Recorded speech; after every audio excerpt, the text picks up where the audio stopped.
my pleasure and honor to introduce the Larry Greenberg Medical Education Lecture and our speaker today, Dr. Gary Klein. I'd first like to say a few words about Dr. Greenberg. I actually knew Dr. Greenberg when I was a fellow here many, many years ago, so it's a pleasure to reconnect with him coming back. Dr. Greenberg actually retired from children's in theory about 15 years ago after a 26-year career here and at GW.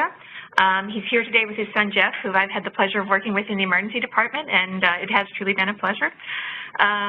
And many of you may or may not know that Dr. Greenberg is really a pioneer in medical education. He is responsible for many of the innovations that we take for granted and probably don't even associate with Dr. Greenberg here at Children's as well as nationwide. These include the such things as the standardized patient program, the Master Teacher Leadership Development Program, and our association with Holy Cross for many of the residents. He's been recognized by the Northeast group of the AAMC with a Lifetime Achievement Award, the first ever for his national work in medical education. Dr. Greenberg also started COMSEP, which is the Council on Medical Student Education and Pediatrics, and he is responsible for over 250 publications in medical education, which is certainly a record that many of us would aspire to. In addition to this academic work, you should also realize that probably Dr. Greenberg's one of his largest contributions is the innumerable clinician educators who he has mentored over the years, both as medical students, residents, and on to faculty positions. So we're very grateful for all the work that Dr. Greenberg has done as well as for this lectureship. So we're very appreciative of that. Our speaker today is a friend of mine and a colleague, and I'm just incredibly excited that he's here with us today. Dr. Klein is a senior scientist at Macrocognition, LLC. He received his PhD in experimental psychology from the University of Pittsburgh in 1969. He spent the first phase of his career in academics, and then he was working for the government in the DoD as a research psychologist for the Air Force. And then in 1978, he founded his own research and development company, Klein Associates. And Dr. Klein is actually responsible for many of the theories and techniques that are used in research psychology today. These include recognition prime decision-making model to describe how people actually make decisions in natural settings. You should understand that before Dr. Klein started looking at experts in the wild, many of you probably did this, all these studies around expertise and how people made decisions were done with college students, and you got extra credit or a coffee card or something like that for participating in a psychology experiment. Dr. Klein also developed a data frame model of sense-making, management by discovery model of planning to handle wicked problems, a triple path model of insight, critical decision method and knowledge audit for doing cognitive task analysis, pre-mortem method of risk assessment, shadow box method for training cognitive skills. And I could go on and on, but I'll stop there.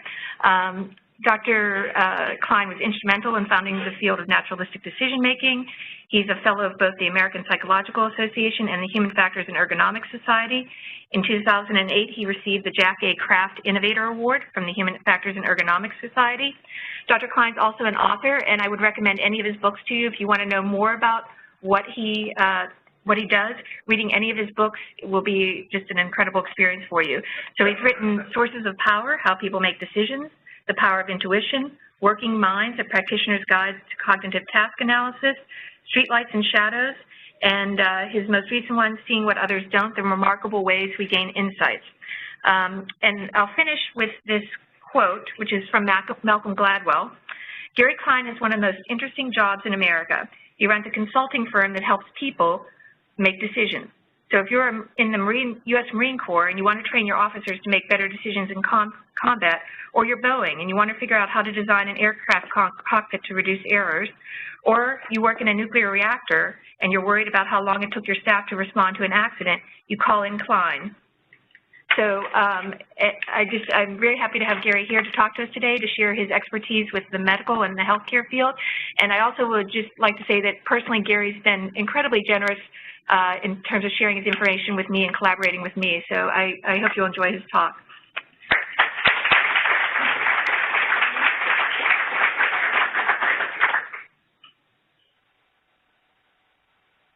I'd like to thank Larry and Mary and the others for arranging for me to come and talk to you this morning. I appreciate the opportunity. If I was going to boil down my talk into one word, it's the first word in the title here, acceleration, which means excel to get better at what you're doing, acceleration to get better quicker. And that's what I'm interested in, is getting people up to speed more quickly. The reason I'm interested in that is that in many of the domains that we study, seems to be a gap between people coming out of their training, out of schools that they graduate from, or police academies, or wherever they get their initial training. And now they're plugged into the job environment, and they're not up to speed yet. And it's going to take them a while to get up to speed. And the faster we can get them up to speed, the better they'll be, the better the organization will be. So how are we going to get them up to speed, and what can we do?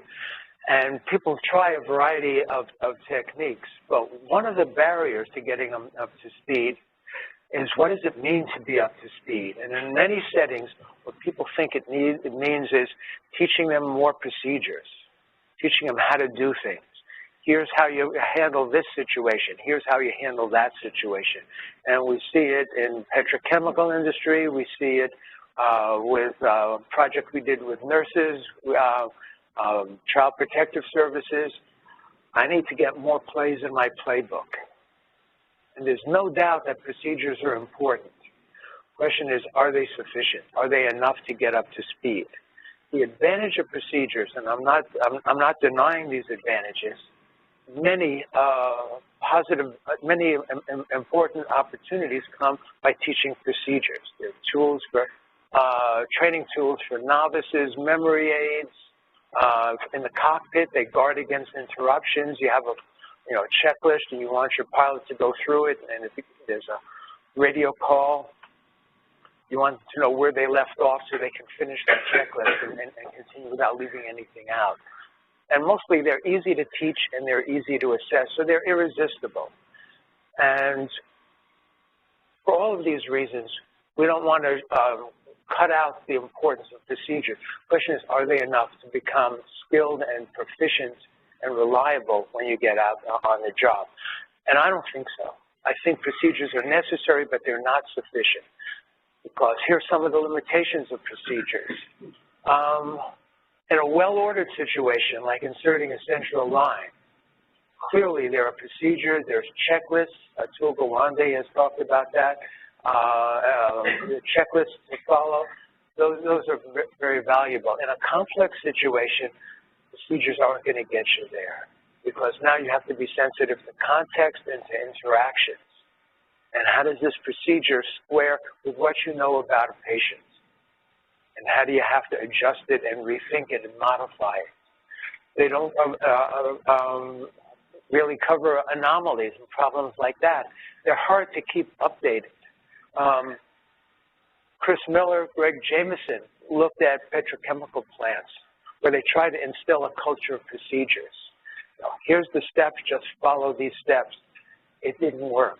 And they tried hard. But they say, okay, here's the procedure manual, the procedural guide. Aren't you going to follow it? Well, which version of the guide?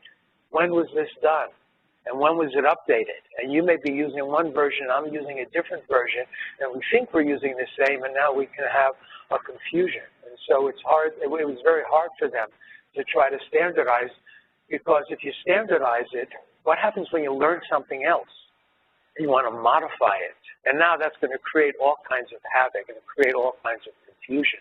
So it's difficult to keep the procedure guides standardized. A friend of mine once told me he was working in a manufacturing company, and they were ISO 9000 rated. They were delighted about that. They had been accredited, and everybody was excited. Then he realized in the next few months after they were accredited, if somebody would come up with a new idea about how to do the job better, everybody would say, can't do that because that would affect our rating. We would have to go through the application process again.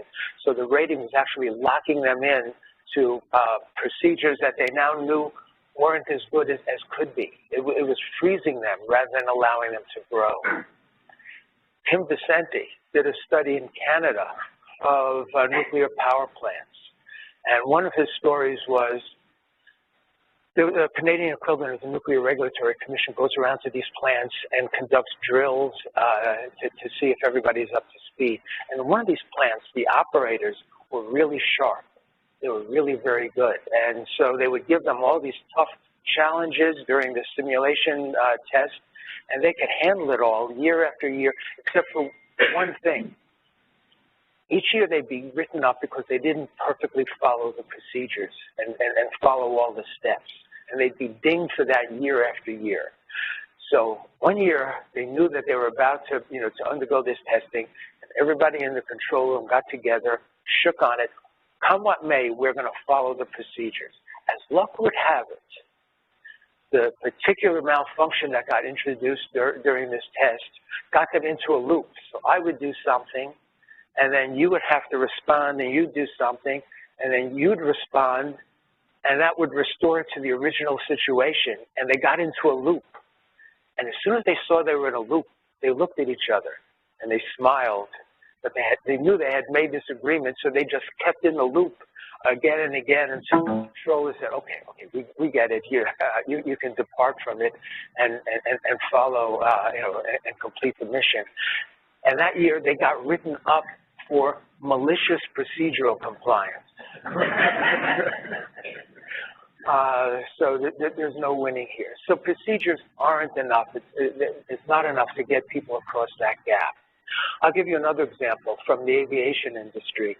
Here's a simple checklist for taking off an airplane, which is standard. I mean, you just follow these steps. 2.1.2, position the aircraft. If you have to, transfer control, set the weather radar, release the brakes, et cetera, et cetera. Just follow these steps and you can take off an airplane.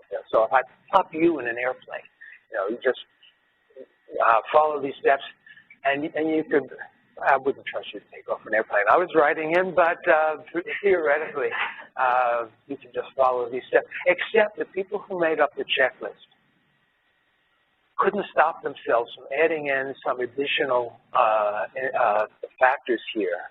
They didn't know what to do with it, so they tucked it not at the 3-level point, 2.1.2, or the 4-level, but if you see it, where are the cognitive requirements? It's way down here. 2.1.2.13.1. If an abnormality exists, the captain decides and rejects the takeoff. That seems like an important decision, I mean, that doesn't seem like it's something you can proceduralize very easily. That's a tough judgment that here we are heading down the runway and the captain says, I'm not going to take off, I'm just going to throttle down. Or 15.1, recognize an unstable flight path condition and execute immediate recovery. Oh yeah, I can just follow that step. That's not trivial to follow. That's where the expertise comes in, and the people who made up this checklist knew that it had to have something in there, but they didn't know what to say about it. That's where the gap occurs for people to be able to handle those issues where they have to make a quick decision and a quick recovery, and that doesn't get proceduralized. And so the distinction I'm making here is between explicit and tacit knowledge. Explicit knowledge is easy to train and easy to assess. These are the facts that you teach people. The clarity of information is just, information you can tell somebody over the phone or in a textbook, or the rules and procedures that can get written down. That's necessary, but it's not sufficient. The important part of getting across the gap is the stuff underneath the water that we don't see very well. That's the tacit knowledge that's not easily described and tends to be either underplayed or even ignored in training programs. And that's things like pattern recognition. If you get a call from a friend that you haven't seen in 20 years who says, I'm going to be in Washington, let's meet at such and such a restaurant, I haven't seen a friend in 20 years. Walk into the restaurant and you forgot to ask your friend what he or she is wearing or anything like that. You look around, you see your friend's face, that's him, that's her. They don't have any trouble, even though it's 20 years later, we can recognize those patterns. We can immediately see that's the person. Perceptual discrimination, to be able to make fine discriminations. The Olympics are coming up. If you want to watch like the diving competition, what happens? Diver jumps off the platform, goes into the water.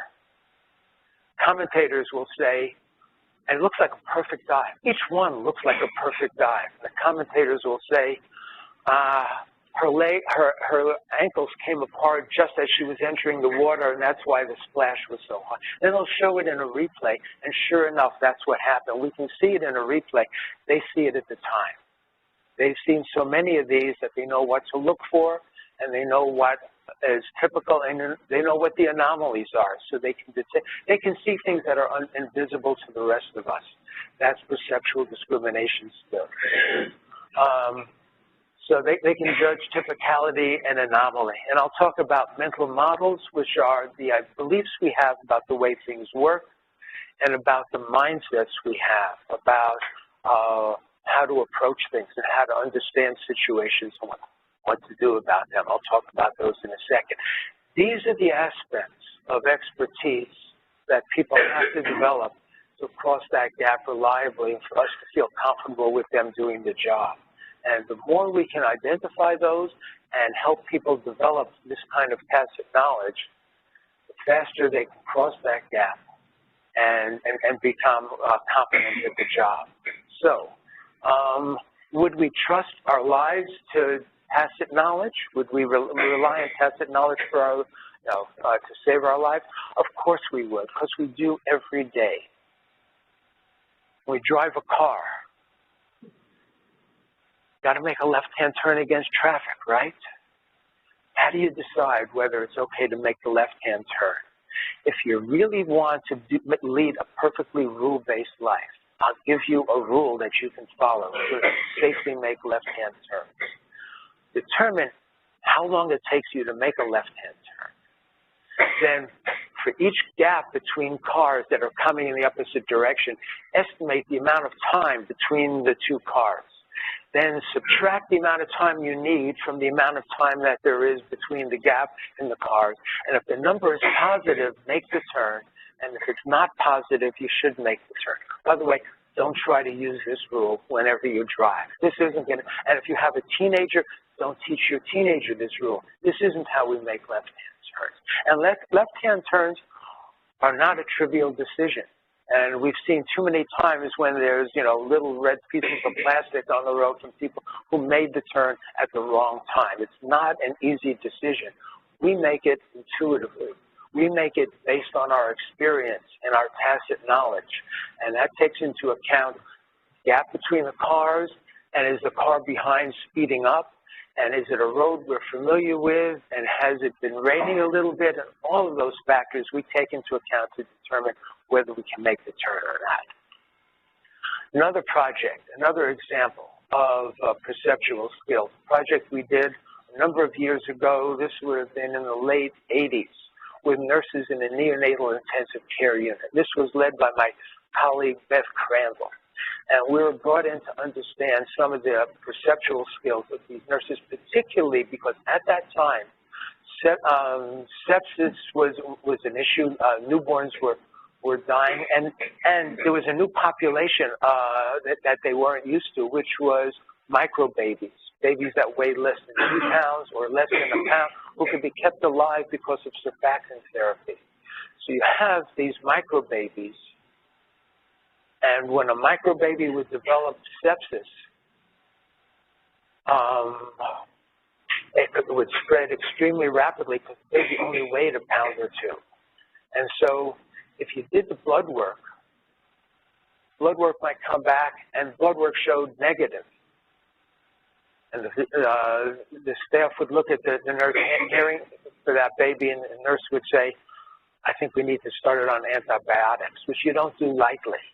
And the doctors, the physicians, and the healthcare professionals learn to trust the judgment of the nurses and start the antibiotics. And then the next day, the blood work would come back positive. So the nurses were more sensitive than the blood test at the time. So the question is, how are they doing it? How are they recognizing that these were babies that were coming down with sepsis? So we were called in to interview them. Beth and her team were called in. So Beth started the interviews and said, okay, so we think you can make these judgments. How do you do it? What's the basis?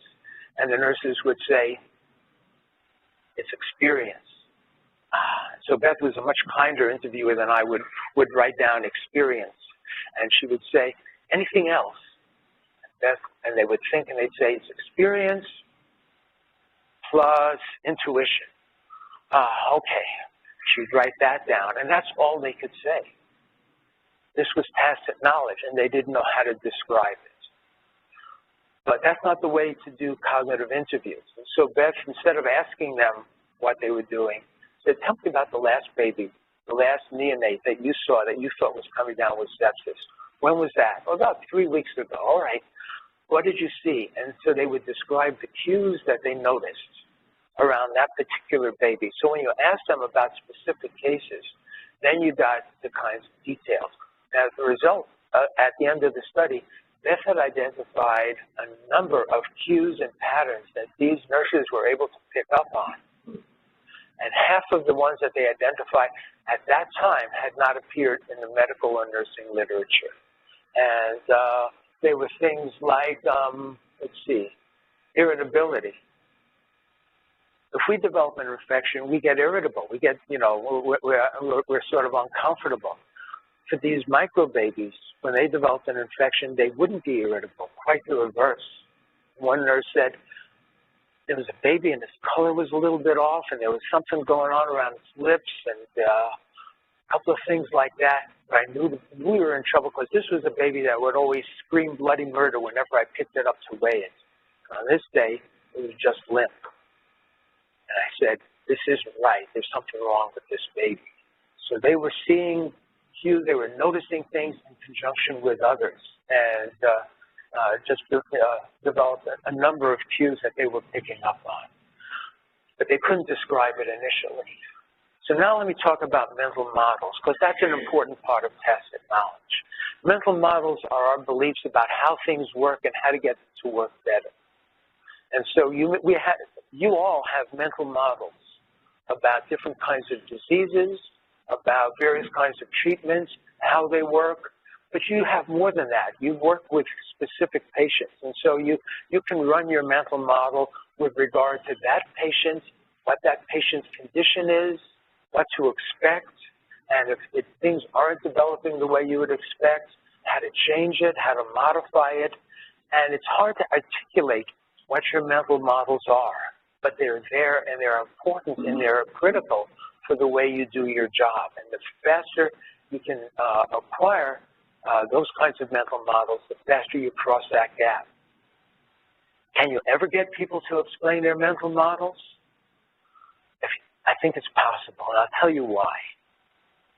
We were called upon to do a project for Procter & Gamble on laundry, okay?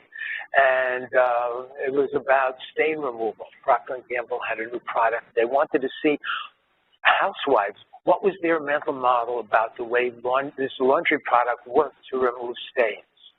And the housewives would say, the homemakers would say, I don't know, I just follow the instructions and do it. Okay, I'm gonna confess to the first interview I did with a housewife, and I had two of my assistants with me. One of them was Laura Militello.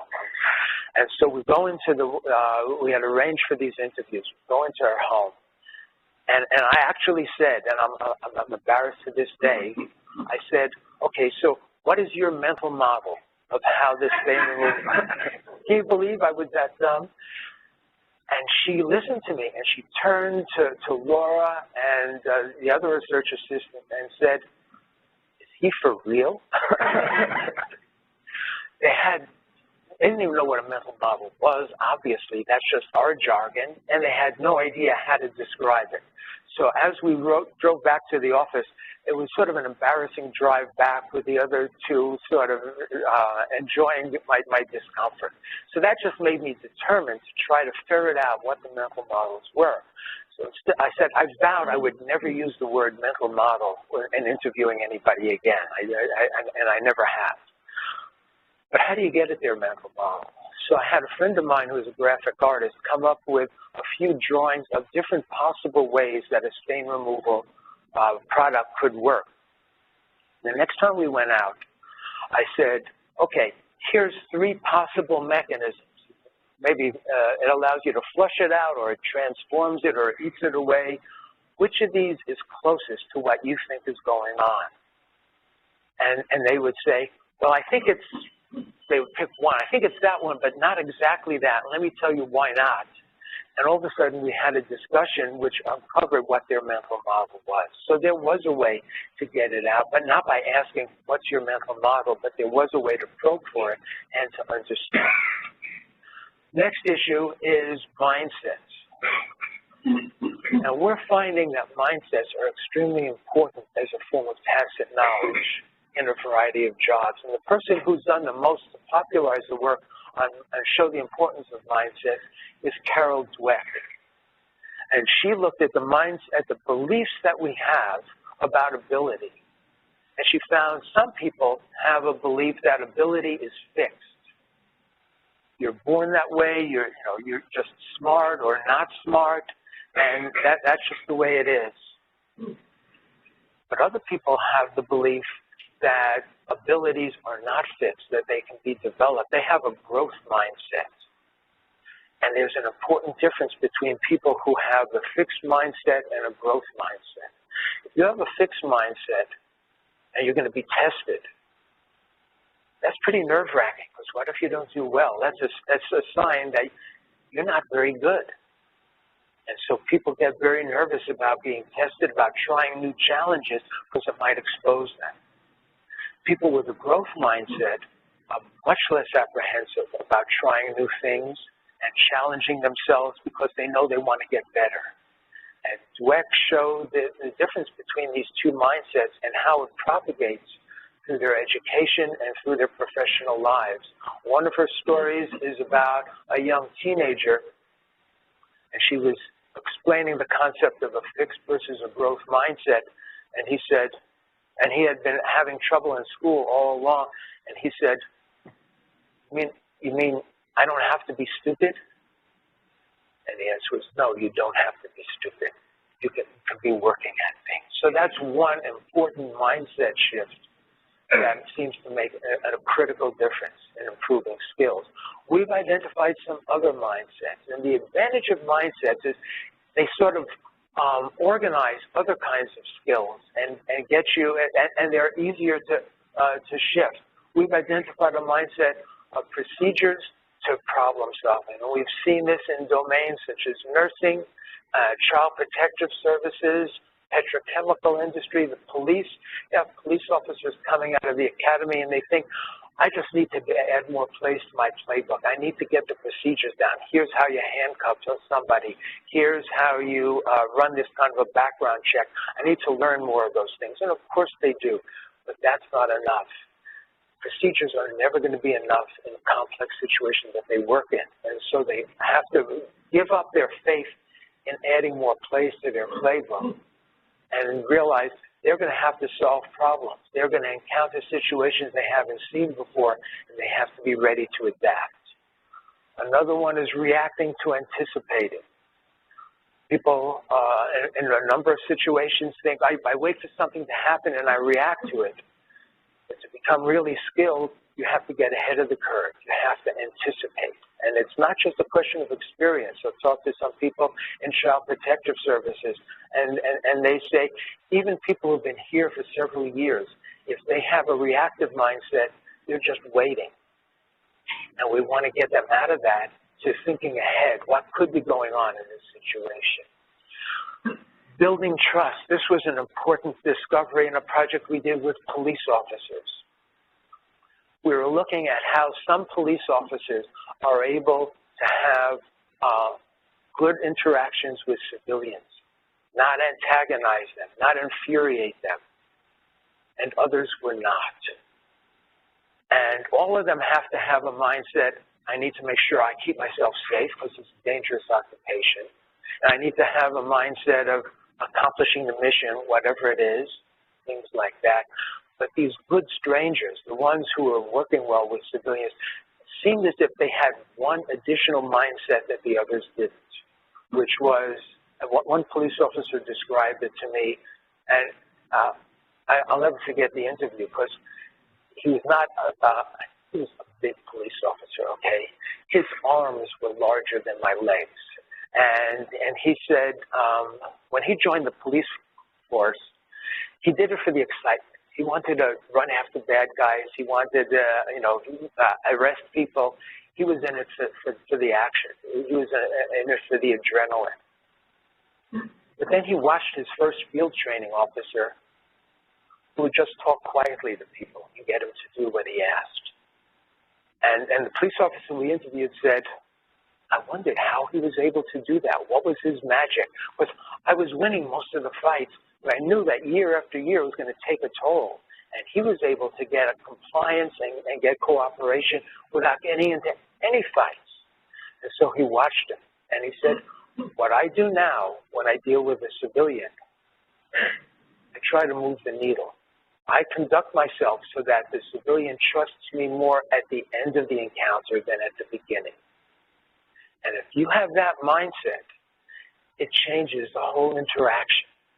You don't have to say, here's skills for building rapport, here's skills for taking somebody else's perspective. Those are valuable, but the mindset shift organizes all of it. And you're saying, I want to carry myself, I want to deal with this person so that the trust level goes up rather than down. And that seems to be a critical difference. With a project we did with nurses in geriatric ward, the ones coming out of school were concerned, and I'll tell you about that in a little bit. The ones coming out of school were concerned about getting the job done, getting pills into patients, following the procedures. The ones who have been there for a while, who are very good, weren't just worrying about following the procedures. They were thinking, where is this patient? Why is this patient resisting taking the medication? What's happening? How can I modify the regimen to fit this patient? And that seemed to be a critical mindset shift in order to improve performance.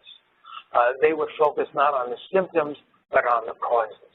So, and the reason I think mindsets are so important is that they can be changed relatively easily. You don't need years of practice. The police officer I told you about, he just watched his field training officer and said, I want to be like him.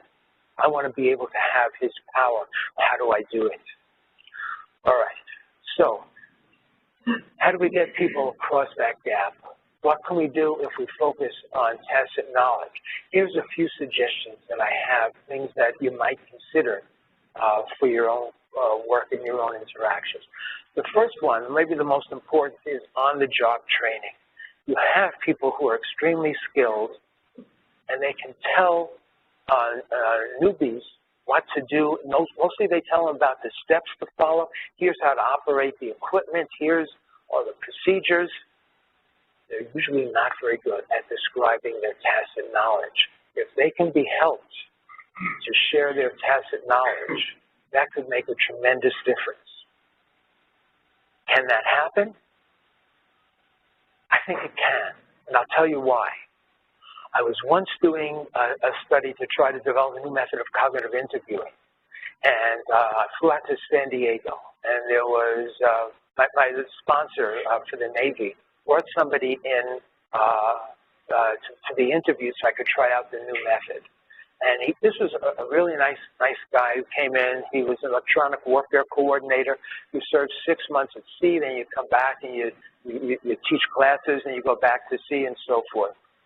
And he came in on his day off. He was such a nice guy.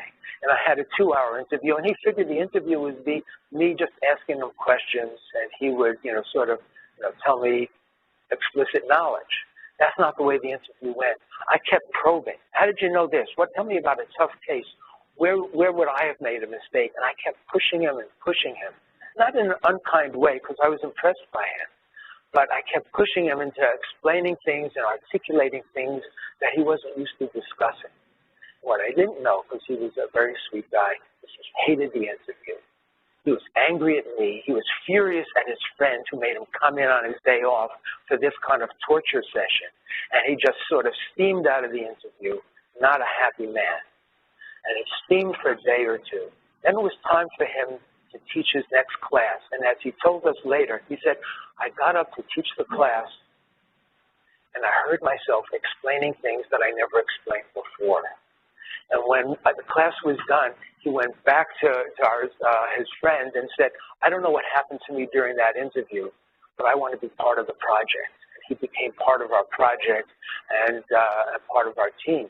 And we weren't even trying to train him in anything. I just did an interview, but we sensitized him to the tacit knowledge that he hadn't thought about before. So there's a variety of skills on the job training. People who are good at it have a variety of techniques that they can use. We did a project for the Los Angeles County Fire Department to teach these. And before we started, we said, how do you do on-the-job training? And this one battalion commander said, I have a technique I always use, and I'm very satisfied with it. We said, what is it? He said, I tell them what to do, and if they still mess up, I tell them again. And if they still mess up, I tell them one more time, and after that, I'm done with them. That's my technique.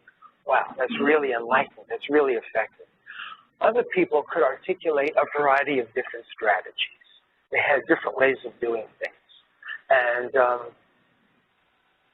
we were impressed by the kinds of techniques that we had. One person said, we had like 3 workshops. In the first workshop, one person said, this is for training skills. Can you also use it for like therapy? Like I've got somebody who's a real attitude problem. Can I use this with that person? I'm not a clinical psychologist. I'm a cognitive psychologist. I didn't want to go near anything that smacked of therapy. We said, no, you can't use it for that, just for training. And he came back for the next session and said, you guys are wrong. Here's what happened. After the first session, we had a fire run. We went out. I gave this guy instruction. As usual, he didn't do what I told him. And after we came back to the station, I said, come into my office. And I just had it with this guy. I'm going to write him up. I'm going to do what I can to get him thrown out of the force because he's just not good enough. So he came in. I was getting ready to ream him out. Right? He had given us a poster about on-the-job training, and one of the techniques was ask the person to explain. So before I reamed him out, I just asked him, you know, when you did something I was surprised. Can you explain what you were doing? And the battalion chief, as he told it to us, he said, he explained it, and it made a lot of sense. And I realized he wasn't the attitude problem. I was the attitude problem. So I'm a strong believer in the power of on-the-job training, and I think most organizations don't take full advantage of the expertise that they have on hand. I'll give you another example. A friend of mine, Doug Harrington, former Navy pilot. He was a really good pilot. He flew a variety of jets, including F-4s, and it was time for him. He was an instructor, so he taught others. And to fly, I mean, it's not enough to just fly, to land an airplane on an aircraft carrier, which is in the water and it's bouncing up and down and moving with the waves and all of that, not a trivial skill. He could do it. He had no trouble. That was time for him to switch off, to be able to fly a different plane, an A6. And he learned how to fly it, no problem. Now he's got to qualify. He's got to do 6 daytime landings and then 4 nighttime landings, and he's qualified. So he's coming in for his first landing. He's perfectly lined up, and the director on the aircraft carrier says, come right, come right. And he knows he's perfectly lined up. So he does what any Navy pilot would do in that situation. He ignores the instruction he's given because he knows he's perfectly lined up. And the person, the controller on the carrier keeps saying, come right, and then he waves him off. What? I was perfectly lined up, and now I've got to go around to land again. So he goes around, and he comes right, he gets the same instruction, come right, he comes right a little bit, not enough, he gets waved off again. Yes, so what's happening? But he sort of figures out that the controller on the ship has more patience than Doug has fuel, and that he better listen to him a little bit more carefully. So he sort of comes right, and he makes the landing, and each one of his landings is ragged. He just doesn't do a good job. And he's told, Doug, you're not doing nighttime landings because you didn't do well enough on your daytime landings. You got to repeat your daytime landings tomorrow, and if you don't do better, that's it. That's the end of your flying career in the Navy. Doug is staggered. What just happened? It was such a promising day. He was going to qualify, and now his career is about to end. Fortunately, Doug had lots of friends on the carrier, and they came to help, gathered around to help him for the rest of that evening. They would give him useful advice like, Doug, you really got to bear down tomorrow, or Doug, this is important. It was driving him crazy. And so by the time he was ready to go to sleep, he didn't want to talk to anybody. He didn't know what had happened.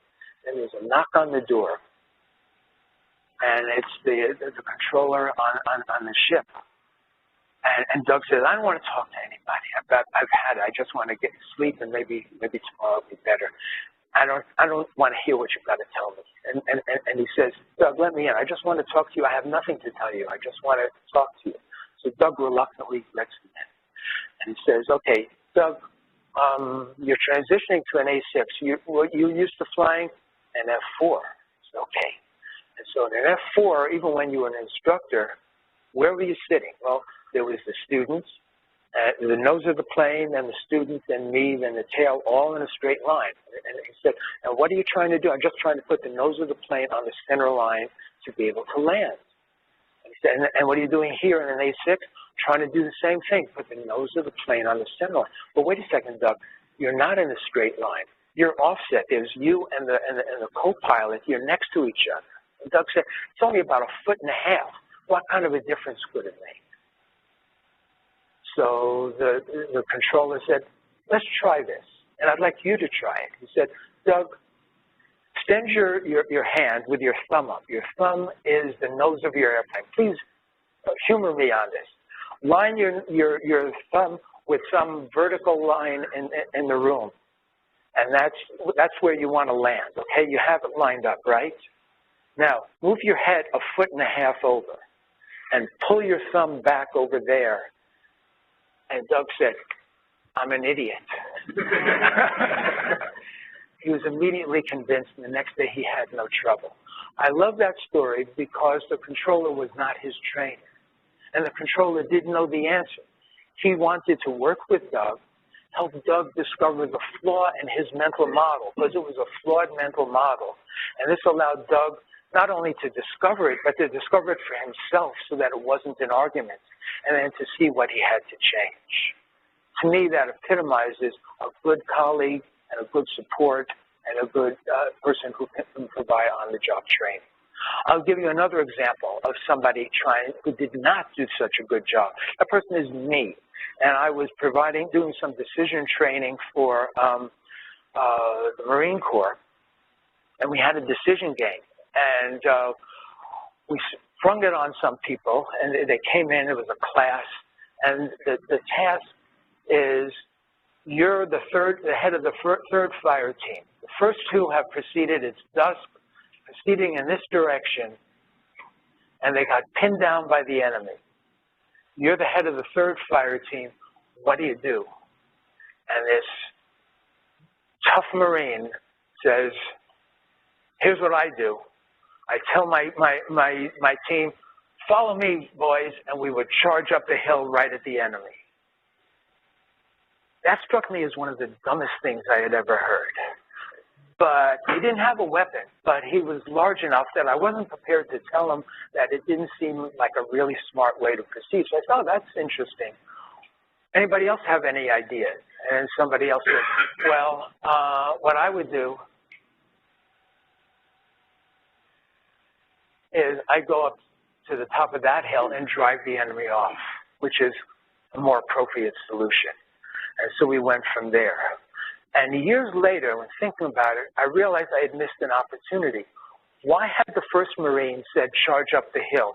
Because there's doctrine. Doctrine says if you're ambushed, don't let them, maneuver you. charge the base of whoever's ambushing you, because they're trying to drive you into a kill zone. You don't want to let them do that. You want to attack the base of fire. And so he was following that doctrine. The trouble was the doctrine didn't apply here because he wasn't being ambushed. He had freedom of motion. And so he was misapplying that.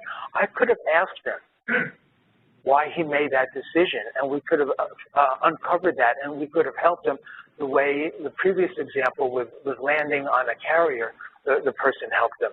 So I missed this opportunity. So these opportunities arise when somebody does something that doesn't make sense. Instead of saying, you're dumb, you're incompetent, there's usually a flaw in the person's mental model, and this is an opportunity to try to ferret out what belief they hold that they can adjust. And so we can take advantage of this. All right, the next issue is scenario-based training. Use scenarios to teach people how to perform well, and you have that capability here. You have the work, at least the work of Jeff Sestokis and his team to be able to develop scenarios, to use it to train decision skills, to bring people across that gap. And I think that's critical. It's a major opportunity that you have here to help people cross that gap. A third, an example of something that we did with geriatric nurses. We developed some scenarios for them, and we found that performance improved as a result of the scenario. The mindsets shifted because the scenarios were aimed to change the mindset, and it went from a procedural mindset to a problem-solving mindset, from a mindset of how do I get this patient to comply with the regimen to why is the patient resisting and what can I do either to modify the regimen or to understand what the patient is really reacting to. Okay, third is the use of simulation. And again, you have a tremendous opportunity here in the work of Mary and her team for using simulations to be able to give people an opportunity to immerse in a situation, not just to learn what to do, but to learn to develop the tacit knowledge. If here's a symptom, can I recognize it? And if I have this intervention, how long should it take before I see some change? And that's usually a critical part of tacit knowledge is recognizing time courses for change so that you know if the intervention is working or you suspect that it's not and you need to try something else. Another possibility, we saw a project we did with the police is what ifs. When you come out of the academy, who knows what you're going to be up against? And so a number of the police officers we interviewed said, I did what ifs all the time. I'd walk into a bank, I'm standing in line, and I'd say, what if somebody comes in with a gun? What will I do here? Or I'm in a restaurant. What if somebody, if a bomb goes off outside, what will I do there? And so they're continually challenging themselves to handle different kinds of situations so they get some vicarious experience. And a fourth possibility is cognitive debriefing, to try to find out why people did what they did, to try to understand it better. And for cognitive debriefing, you want to help the person discover flaws in a mental model. You want to make their tacit knowledge more visible. You want to motivate them. And Jenny Rudolph and her colleagues have been working in this area. I'll give you an example. One of the first firefighters I interviewed told me, I said, can you tell me about a tough case? And he said, I don't have any tough cases. And I said, think back. And he said, there was one case about 14 years ago. I said, no, I'm thinking of something more recent. He said, no, this is the only one. 14 years. I didn't want to go back that far, but he was insistent, and I had him booked for 2 hours, so there we were. So I was going to interview him about this case from 14 years ago, and I said, so what happened in this case? He said, I was able to handle the situation because I have ESP. So you have ESPN, and you was able to, ESP, extrasensory perception. That's what got me through. I really didn't want to talk about this incident, but it was the only one that he wanted to discuss, so there we were. So what happened? Brings his crew in. It's a simple house fire, single-family house. In they go, bring a hose in, there's a fire in the back. It's a kitchen fire. It doesn't get any simpler than that. There's a fire in the back. They bring the hose into the house and hit the fire, what they think is the seat of the fire, and then, ease up on the water, and the fire comes roaring back. That's weird. Hit it again, the fire comes roaring back. So they retreat into the living room, and then something, his sixth sense, says, this isn't a good place, and he tells his crew, everybody out. And so they immediately evacuate the house, and just as they evacuated, the floor collapses, and the fire was below where they were standing in the living room. If they had stayed there another 30 seconds, they would have dropped into the fire. It said, ESP. So I said, okay, let's talk about it. Tell me what you were noticing. Well, we had hit the fire a couple of times, and we didn't have any effect. All right, so that's interesting. What else did you notice? He said, whenever I go into a fire, I like to keep my ear flaps down because at that time we had no way of gauging temperature, so I could feel it with my ear tips. My ears would get burned a bit, but better that they should be burned than I should get, the rest of me gets burned. So he said, this was much hotter. We were in the living room, and it was much hotter than I expected. I said, okay, what else were you noticing? He said, now that I think of it, fires are noisy, and this was really quiet. And so the more we discussed, the more we realized that there were so many discrepancies with his expectancy that he became too uncomfortable. He knew that he wasn't sizing it up accurately. That's why he evacuated. And as he described it, and as we went through it, he realized he didn't have ESP. He had experience. And he wasn't happy. He had, for his whole career, he assumed that he was protected by his ESP, and he realized it wasn't ESP at all. So those are the things you can learn from cognitive debriefing, is how people made tough decisions, what assumptions and beliefs they held. Okay, so these are some of the techniques that we've identified. Now, for the last part, the last exercise here, we've covered a bunch of material about tacit knowledge, about mentoring, about scenario-based training, simulations, what-ifs, cognitive debriefing. After you go back to your units, after you go back to work, imagine that you're putting some of these into practice in order to build skills, in order to develop the kind of tacit knowledge that underlies expertise. You get 2 votes. You can put them both on the same item. You can put them on 2 different items. Which 2 would you vote for?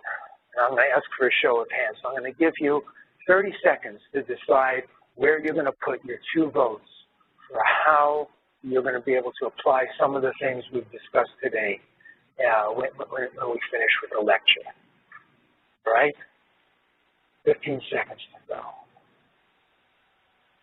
Which 2 do you think are going to be most useful for you? You envision yourself most likely putting into practice when you go back after we're done. All right, let's have a show of hands. How many voted for the whole issue of tacit knowledge and the importance of tacit knowledge? I can't count, but a fair sprinkling. Okay, let's say about a fifth. How many put mentoring, on-the-job training? How many put scenario-based training programs? And we didn't discuss that, so it's not, we didn't really cover that in the same detail, so I apologize for that. What about simulations, being able to put people in simulations? What about the use of what-ifs, to have that part of how people conduct themselves? Only a few people did the what-if part, okay, so that's the smallest one. And what about cognitive debriefing? Okay, that gets a lot. All right, so that's useful for me to see what you think will be valuable for you and what you're possibly going to take away. We have about 6 minutes for questions. So questions, criticisms, applause.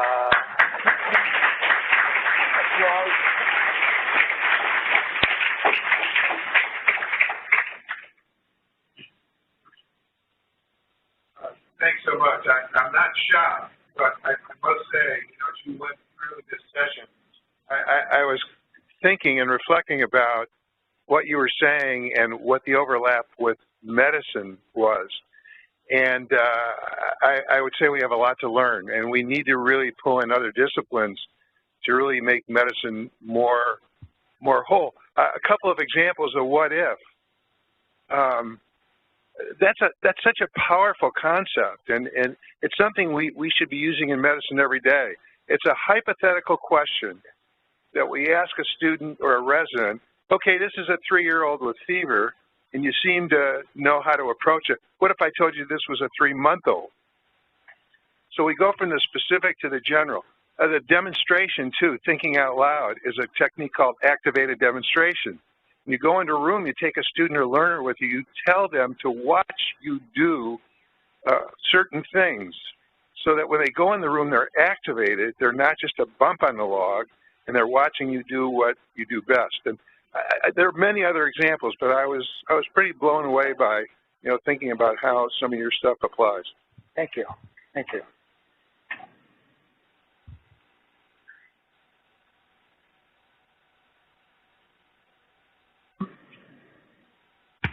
You made a good case for debunking ESP.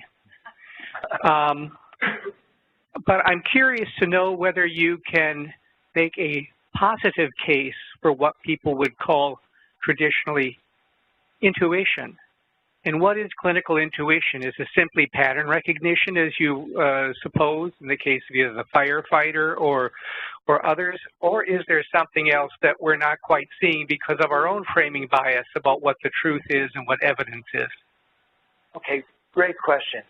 And I am biased, and I'll admit it. So from my research, intuition is critical, and intuition isn't magical. It's the way we harness, the way we use the experience we've had. And so we generate that, we have all that experience, we combine it into different kinds of prototypes so we can immediately see what's going on in a situation. And I've been uncomfortable about the word intuition because it has so many connotations and it makes people uncomfortable. But when I taught this to the Marines, they said, this is intuition. And if the Marines are okay with the word intuition, I'm okay with the word intuition. We encountered it in our first work with firefighters. We wanted to see how they made decisions. And they said, we never make decisions. You just look at situations and you know what to do. And we said, really? Yeah, just following procedures.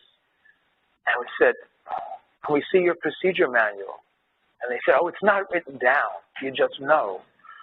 So we tried to investigate how they were able to make life and death decisions under extreme time pressure and uncertainty.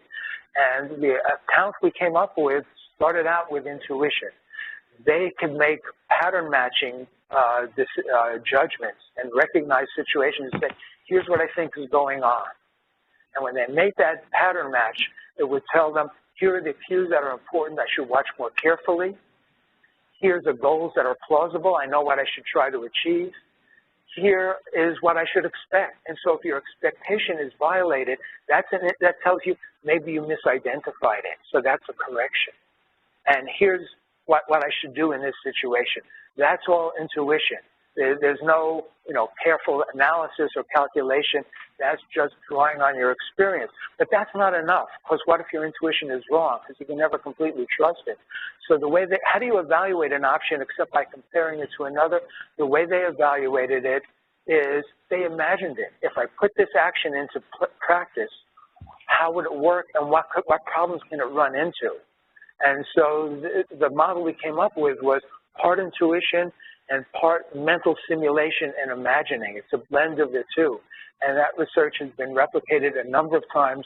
Even for tough cases, this seems to account for over 90% of the decisions that people make. So intuition is critical, but it's not magical, it's not mystical. It feels magical because we can't say, here's my logic. It's not deliberate, and that's why it feels magical, but it's not. It's based on recognition using our experience. All right. I'd like to thank our speaker, and also Gary has agreed to stay and meet anybody who's interested and has more questions for Gary after this talk will be upstairs in the Medical Education Conference Room at 9:15. And again, thank Larry Greenberg for the medical education lecture and Gary for being our speaker today.